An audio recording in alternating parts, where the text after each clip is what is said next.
On this edition of Primetime Politics, expanding NATO to face the Russian threat.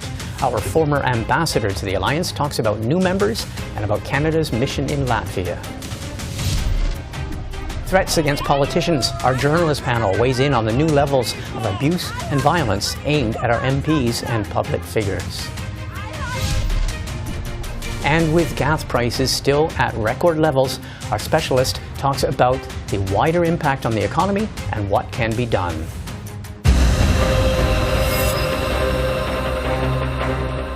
But we start with the latest from NATO and its response to Russia's war on Ukraine. This weekend, NATO foreign ministers are meeting in Germany. This week, traditionally neutral Finland announced it is now seeking to join the alliance. Its neighbour Sweden is expected to follow. Also this week, Canada announced an upgrade to its mission in Latvia to deter Russian aggression. Joining me now is Kerry Buck. She is a former Canadian ambassador to NATO. Ms. Buck, thanks for joining us. Thanks very much for having me. Okay, let's start with this request from Finland to join NATO. One of the things that's come up just in the hours since we had that news yesterday is that we're hearing that the Turkish president is saying he's toying with the idea of opposing that request because Turkey is a member of NATO and I believe it takes unanimous consent of all members before someone can join. What do you make of all of this? Well, yes, NATO requires consensus before decisions are made on every decision of NATO. And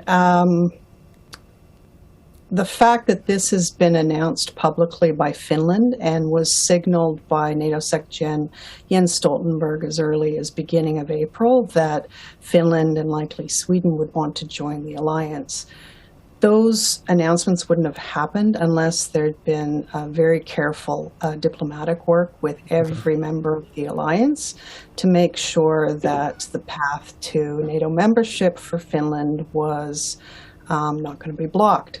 So this latest public musing by President Erdogan, I will have to see how seriously NATO needs to take that and what it is that Turkey's looking for. Okay. Now, when we look at the two Scandinavian countries, and we were mentioning Finland, but it's also widely bruited about that Sweden will also follow suit. They are traditionally neutral countries. We now know the new context of why they've put in this request. If, as you say, this has been in the works, how long would it possibly take before an official decision is made to accept them into NATO? Well, Jens Stoltenberg had already said publicly that they would find a fast-track way of doing this, and I think we're seeing a fast track right now. Technically, a member state doesn't become a member state until all of the allies have ratified amendments to the treaties. Okay. And so it will take a while, but what's important to notice is that the UK signed bilateral agreements with Finland and Sweden just a couple of days ago. The US has quietly, but it's come out in public, said that there are some assurances from the US, and then Sweden and Finland also have some measure of assurances because of their membership in EU. So that interim period that could be dangerous, perhaps, where Russia will seek to dissuade Finland and Sweden from joining the alliance, that message about assurances from some NATO allies with some pretty heavy hardware is an important message to send to Russia. Okay. And so you'll see things like gray zones, cyber, disinformation, maybe more than that coming from the Russians, but it's a period of risk, but the risk has been attenuated by those assurances from other allies. Well, that's what I was going to ask you, man. We heard Vladimir Putin say that Finnish membership, and I think you would probably include Swedish membership, he says that would constitute a threat to Russia's security. What do you make of what he's saying? I mean, in a way, that fits in with what he's been saying, his narrative, since the beginning of the week when we had the Victory of Europe Day. He was saying that this whole intervention in Ukraine is caused by a NATO conspiracy. But what do you make of his latest comments? Well, few points. First off, the reason that Vladimir Putin invaded Ukraine was not because Ukraine was up for NATO membership. Yeah. The language around Ukraine becoming a member of NATO was put on the table in 2008. There was no mention at the time of when that would happen, and there'd been no formal movement at all from NATO in Ukraine's path to membership. So that's a bit of propaganda coming from the Russians. Yeah. It's not the reason he invaded. So the fact that Ukraine and Sweden, Finland and Sweden are coming closer to NATO membership, it'll increase the risk, but what it'll cause the Russians to do, they've given themselves some wiggle room. What they said yesterday, their spokesperson, was that, the Russian reaction will depend on how this thing unfolds. And so we saw today Russia cut off, I think it was Finland's electricity supply.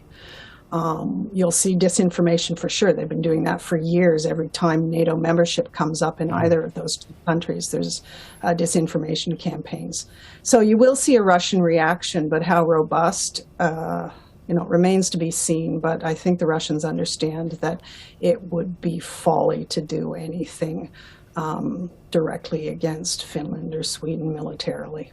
So in a way, you're saying that they are benefiting by potential NATO protection already.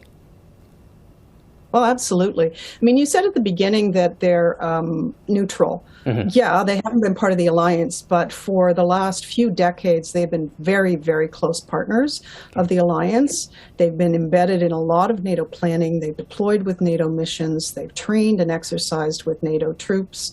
And they've been at the table for a lot of discussions before decisions, and almost every discussion of Ukraine since February 24th, since the invasion.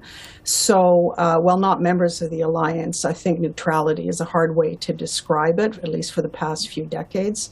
And they're NATO interoperable already. They've got, they satisfy all the criteria of NATO membership in spades. Functioning democracy, market economy, rule of law respected, no corruption, and really interoperable troops. Okay, well, let's get to the other announcement. Yesterday, Justin Trudeau announced that Canada is now sending senior staff, including a general, to lead the NATO Forward Battle Group in Latvia. We already have 700 Canadian Forces members there, and now some would argue that this leadership makes sense. What does this mean? The Latvian Prime Minister says he'd like to see a permanent NATO presence and for it to become more than what's been called a tripwire, but a real deterrent to the Russians. What do you make of the announcement yesterday? Well, I think the announcement yesterday is a natural progression from the leadership Canada's been showing in forward presence since it came into place in 2016. I was NATO ambassador at the time. Yes, deterrence now, post-February 24th, NATO deterrence has to shift from what we call tripwire deterrence to deterrence through defense. And what that means is that the troop numbers, it wasn't like the old Cold War. So the troop numbers in the Baltics, in those 4 forward presence battalions, would be enough to signal political presence, and that if the Russians were to come in, although they might be able to come into territory, NATO would then have the time and would come back in force. Right. But it wouldn't be stopping them at the border. So the idea now is that you need to have more presence along the border to be able to deter through defense. So a stop line instead of a tripwire. And I think that's necessary because of the it's more than necessary because of the Russian aggression of marching across borders. And as I said, the Canadian leadership at the time in 2016, it wasn't a given. We hadn't been in Europe with a big troop presence for many decades. It was actually Prime Minister Trudeau's dad who was the Prime Minister who had pulled most of them out. Okay. But we did, and we exercised that leadership, and we're there leading Latvia, so this makes sense what we're doing now. Okay, last question in a word. Do we have anywhere near that presence, though, that's now required on the borders of Latvia, Estonia, Lithuania? Well, we is NATO, not Canada alone, right? Canada's there with the Latvian troops and a number of other NATO allies. I think so, honestly. And Russia's also a little bit busy losing in Ukraine right now. Okay. Well, listen, we will speak again about the war and the general efforts and the arms exports. I want to thank you very much for walking us through these latest developments. Okay. Thanks very much for having me. Bye-bye.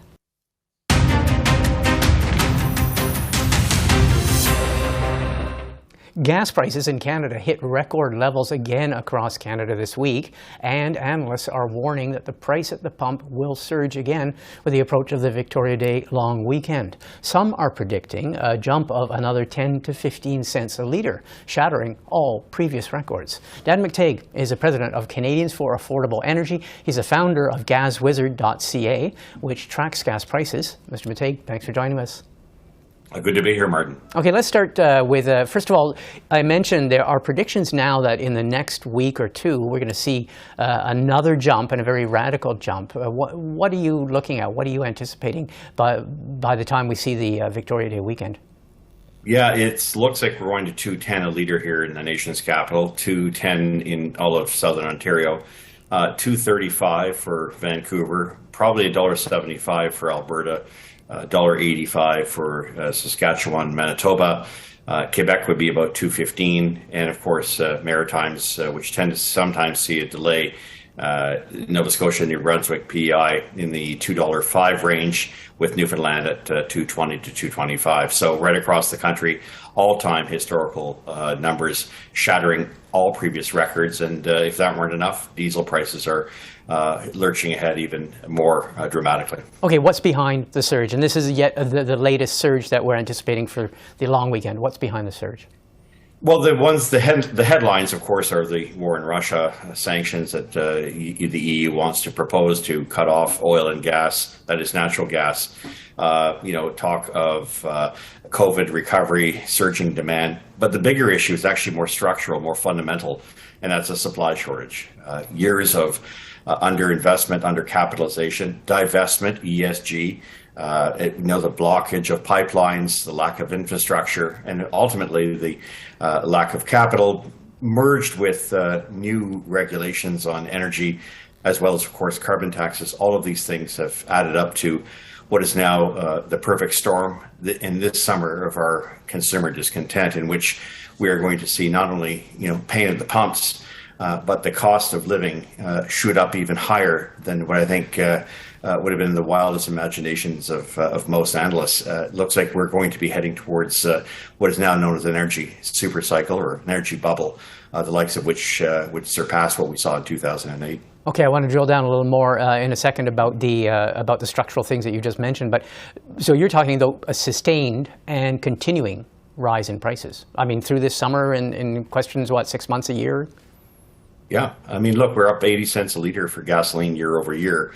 That in and of itself is a concern. It's likely that we are now at the point of what's called the summer demand driving season, beginning the May 24 weekend here in Canada, Memorial Day the following week in the United States. This would only put added pressure on limited supplies as refiners are trying to play catch up with demand, which is not surging, but is very strong, more robust, and certainly better than anything we've seen in the past 2 years. But there just doesn't seem to be the ability to meet that kind of demand, especially on the diesel side, which in turn is impacting gasoline.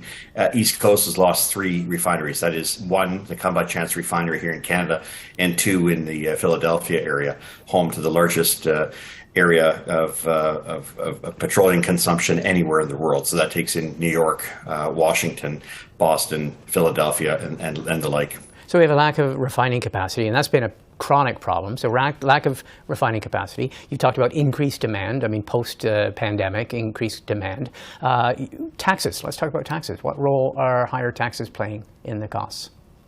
Martin, when you and I did this back in 2012, and even before then, when we did 2008, one thing that we could always rely on was a strong Canadian dollar, which traded at par with the U.S. Just because it's important to throw that out there.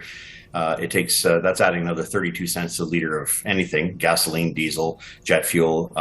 But in terms of taxation itself, back at that time, we didn't have, for instance, in my province, an 8% provincial sales tax on fuel.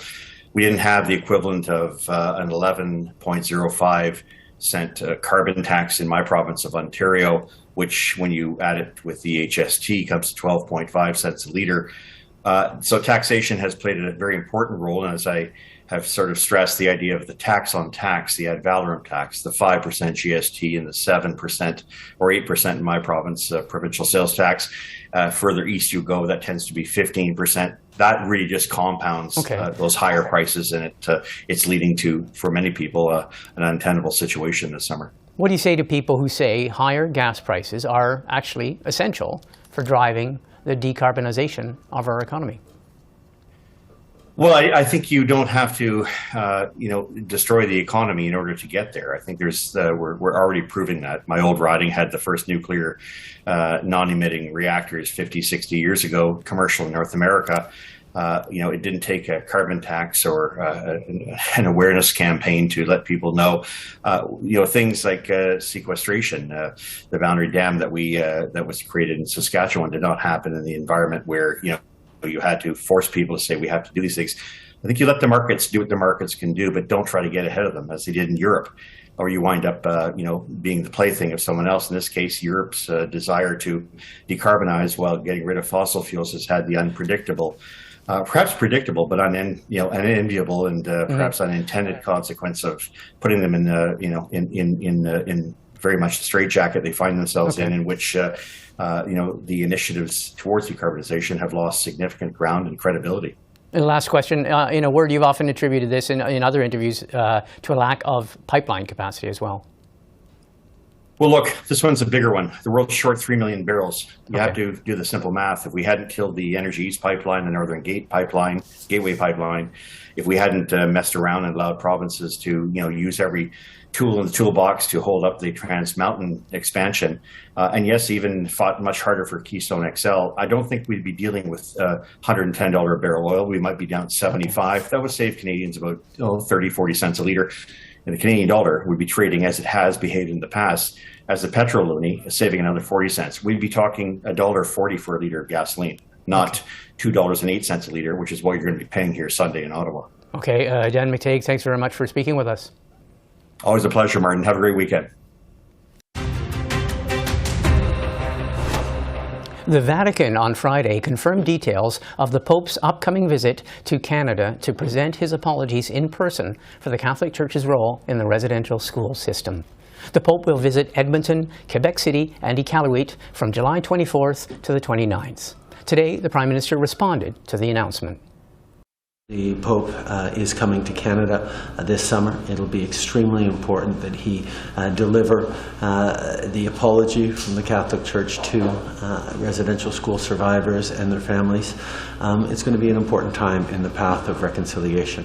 What's really directing this is the Pope's limited ability to get around. So the Vatican is very, very clear. When he comes to a country, he can't get around by helicopter. He can't be in a car any more than an hour. He cannot be in a different place every night. So what they've said is we're going to have to choose places as hubs that will allow him to access sites that will be meaningful but easily accessible within a short space of time. So what that has meant is that the Pope would not simply be able to get to every place. The Vatican chose these 3 sites for those various reasons, seeing how we could have a meaningful impact within a very, very limited scope. But that places upon all of us a responsibility to make sure that those venues, once chosen, still are going to have a national impact. And this is the kind of thing that we want to be working on in significant detail with our Indigenous partners as this all unfolds. Joining me now to look at the week's events in federal politics are Tonda MacCharles, a national political reporter for the Toronto Star, and Niigaan Sinclair, who is a columnist with the Winnipeg Free Press. First of all, both of you, thanks for joining us. Thanks. Hi, Martin. Welcome. Okay, let's start with this announcement today. We now have a confirmation of the date and some details of the Pope's visit in late July. I just want to get your thoughts now that we know some more about his visit. Just any reflections. Niigaan. Well, I mean, any time that a call to action is addressed is a good day. And so it looks like call to action 58, which was the apology from the Pope on Canadian soil, will be addressed. And so that's a good thing. The arrival, and I think the point some, really in Manitoba. I mean, there was a specific visit from the Manitoba McTeague Federation just recently. And so I think that the main areas of Manitoba will be not addressed. Will be this, but the comments from that the be able to move very steadily. And be able to move very easily. Can't sit in a car for longer than an hour, and so we have to guess. I suppose keep the bar low in terms of expectation. And he is going to Iqaluit, which is where many young residential school survivors live. So it is a good sign, and perhaps some promise and much needed healing take place between the Catholic Church and Indigenous communities. Okay, Tonda, your reactions and reflections on this as the date approaches and as we have a few more details. Yeah, I mean, I think every marker along the way is an important one. The apologies that he made in Rome when the Indigenous leaders met in Rome with the Pope were one step along the way. This will be another important step along the way. But I think what we hear when we hear Indigenous leaders talk about what they want, they still want, more access to documents, more genuine efforts on behalf of the Catholic Church to address the things that they ought to have done for years now. There was a question around, they had agreed to a certain amount of compensation and then were somehow let off the hook. So I think that many Indigenous communities still are waiting to hear some more concrete steps that will breathe life into any apology. Okay, let's go to another issue which came up, and a lot of us saw this video. It's an issue, the issue of violence and intimidation and bad behavior. It came up because we saw an incident with Jagmeet Singh, the federal NDP leader. He was accosted in a threatening way by, you'd probably call it a small mob in Peterborough. He was visiting the provincial NDP candidate during the Ontario election campaign, and in the streets of Peterborough he was confronted by this mob screaming the word traitor at him. This is the issue of threats and potential violence against politicians and public office holders. What are your thoughts on this? How do we counter it? Where is this going? Can anything be done? Tonda. Look, I think it was appalling, obviously. What can be done? Charges should be laid wherever there was a death threat. That is unacceptable, or a threat of any kind on the man. I ran into Jagmeet, funnily enough, later that evening. He was on his way to his martial arts practice. He didn't seem rattled, and I hadn't known about it at the time, but he did seem off. He didn't seem himself, and I hadn't asked him about it.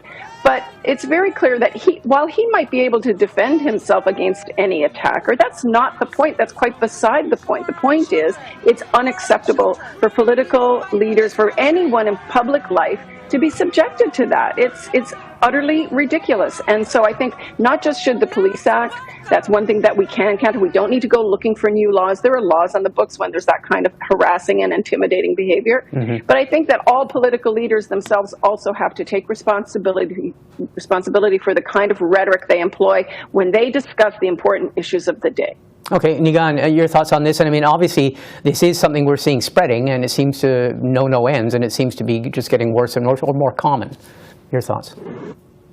Yeah, I mean, I'm reminded of the conversation last October where we had the federal election and this conversation around throwing stones at political leaders, confronting them politically, threatening, and then, of course, added up to a convoy of those who are illegally occupying Ottawa and doing so in a forceful, demeaning, and quite violent way on other Canadians.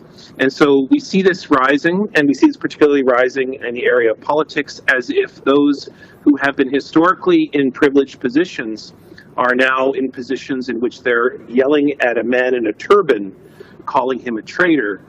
The fact is that we see change happening in Canadian society. I hope that Canadians recognize and understand this is the dark underbelly of what is certain portions, certain communities within the country. And there is a large enough segment of that population that is very loud, but it's also a sign of change. It's also a sign in which we see more inclusivity happening in segments of the Canadian economy, Canadian politics, within it.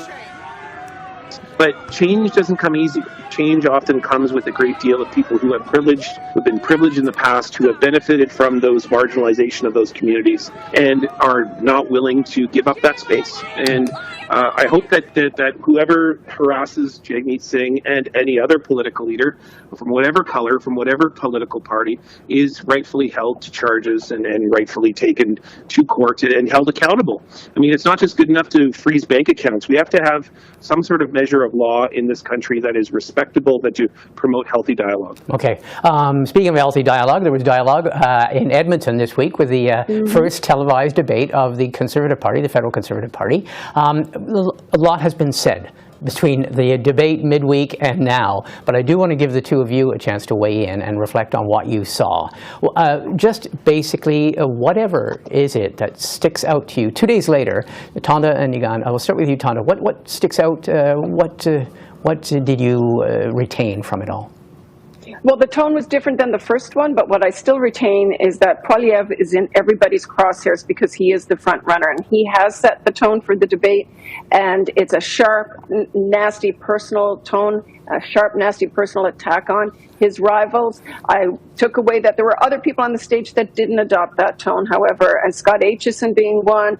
I thought Charest and Brown made pointed attacks of their own, but it still wasn't the same kind of I think maybe personal attacks. So that was a big takeaway. And then the other piece is like really the what is a baffling. It's not baffling. It's a political tactic of Poilievre's to attack the Bank of Canada, to threaten to fire the guy. This attack on institutions is very worrying. Okay, Niigaan, what do you retain? What stands out to several days later now that the smoke is cleared or not cleared?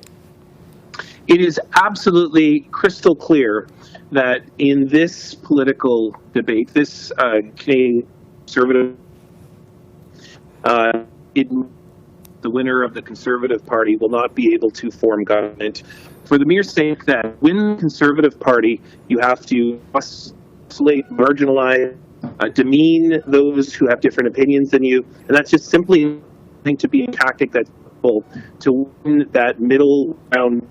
Every candidate had in order to form government. And so I hope that those in the Conservative Party are fully aware that this election campaign, federal leadership campaign, is very campaign is setting the tone for the Conservative and will not be able to carry forth. And the Canadians are watching from all different stripes.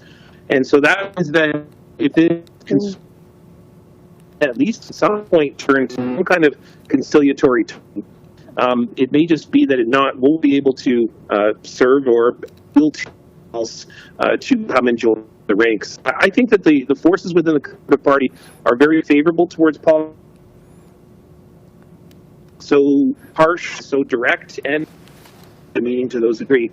But that's a problem. Okay, we're having a bit of trouble with your signal, but we were hearing you basically saying that this is an approach which is narrowing the scope and the appeal of the party because it's very much an attack-oriented approach. Tonda, let's talk about that. The Bank of Canada, the attacks on the governor of the Bank of Canada, Pierre Poilievre went one extra step and said he would actually replace him if he became prime minister. There's been a toing and froing. We had a response from the bank not making a comment, saying that the Bank of Canada governor's term will last another it's a 7-year term. It's still got about, I think, 5 more years to go. The Prime Minister said that this shows that the potential leader of the Conservative Party, Mr. Poilievre, isn't serious and is irresponsible. But this is obviously, you mentioned it, this is obviously the strategy that Mr. Poilievre wants to pursue, attacking the gatekeepers. Let's call it a tactic, shall we? Is it strategy? Is it strategic enough? Will it take him as far as Niigaan was saying, as far as he needs to go ultimately? He pretends to campaign for prime minister. Well, in fact, it's a campaign for conservative leader. He's narrowly targeting a narrow base of party membership and trying to pull people in to vote for him so he gets elected leader. But from these kinds of attacks that are very targeted and very deliberate, he's trying to portray himself as a David versus Goliath and on the side of the little people and against the elites. It's all very populist. It's all very classic. But will it get him where he needs to go? That's the big question. I mean, the attack on the Bank of Canada governor, the Bank of Canada governor, like every other central bank governor in the world through the pandemic, made many choices that were to support the economy. Choices that, by the way, the Conservative Party voted in favor of. In other words, financial supports for individuals and Canadians. So, look, strategic, I don't know. Tactical, yes. Potentially successful? Absolutely. The guy's right now definitely the front runner, and I think that the warnings about a scorched earth policy of campaigning like this should be heeded. Okay, on that note, something tells me we will be revisiting the Conservative leadership race because we do have until September. I want to thank both of you. Thanks for sharing your thoughts, and have a great weekend. Thanks so much. Well, and that's all for another edition of Primetime Politics on CPAC. I'm Martin Stringer. Thanks for watching, and have a great weekend.